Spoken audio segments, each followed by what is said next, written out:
来继续来看这个国防部为着防疫，规个拢动起来了。全台湾14间的军病院储备防疫的物资超过128万件，负压隔离病房35间。到3月16日为止，协助做喙炎的人数嘛高达17万500人。取消的活动嘛未少，像这个汉光演习延到下半年。 全国高中二队的竞赛嘛暂停，都参5月的教育调集令嘛划停。目前都是健康的自主管理，没有隔离。 没有隔离部分。目前国军官兵自主管理只有来到103个人，而且散布伫各营区，只是即卖疫情扩散。跟后备指挥部的讨论已经提出建议，我们决定就是5月份会停办。OK， 所以5月份的教招停办。停办。我们原来。亲像是汉光演习。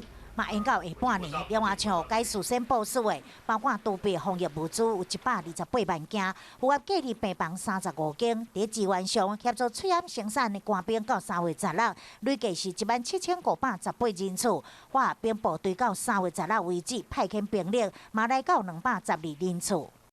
包含异地办公、分区分流，还有营区的加强安全管控、自主管理，我们都有做。